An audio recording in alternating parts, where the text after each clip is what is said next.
আসসালামু আলাইকুম রহমতুল্লাহ। কি হচ্ছে ভাই, ভালো আছেন?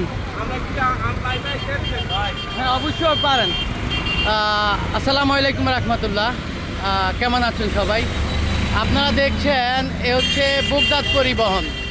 এই বুগদাদ পরিবহন চাচ্ছে হচ্ছে এক জায়গায় এক রাজত্ব করে খাওয়ার জন্য, মানে হেরেই চলবে, আর কেউ চলতে পারবে না। এই ঢাকা কুমিল্লা আর হচ্ছে ভাই ভালো আছি চাঁদপুর হাইওয়ে যে রোডটা আছে সেই রোডের মধ্যে আপনারা অনেকে জানেন সামাজিক কল্যাণ একটা সংস্থান একটা আইডি পরিবহন বের করছে। সে আইডি পরিবহনের যে বাহনটা আছে সেই গাড়িটা আপনার হচ্ছে কুমিল্লা আপনার ঢুকতে দিচ্ছে না, কুমিল্লা সিন্ডিকেটরা। তো এখন আমাদেরও হাজীগঞ্জের মধ্যে সাধারণ জনগণ সবাই একত্রিত হয়ে কুমিল্লার যে বুগদাদ গাড়ি আছে সেই গাড়িকে আপনার আটকিয়ে দিয়েছে, চাঁদপুরে ঢুকতে দিবে না। আমি মনে করি একইবারই ঠিক আছে, কেননা কেন চলতে পারবে না আইডি পরিবহন?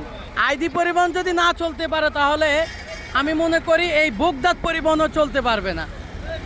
যেহেতু একটা সামাজিক পরিবহন, আইডি পরিবহন একটি সামাজিক কল্যাণের ব্যয়ের পিছনে অনেক বড় একটা ভূমিকা রাখে। তো সর্বস্তরের জনগণের এর ভূমিকা রাখা দরকার যে আইডি পরিবহন কেন কুমিল্লা আপনার হচ্ছে বন্ধ থাকবে, কেন কুমিল্লা আটকিয়ে রাখা হবে আইডি পরিবহনকে। এই হচ্ছে অবস্থা। তো সবাই সবার অবস্থান থেকে আপনার হচ্ছে সোচ্চার হয়ে আইডি পরিবহনের পাশে থাকবেন। ধন্যবাদ সবাইকে। আসসালামু আলাইকুম।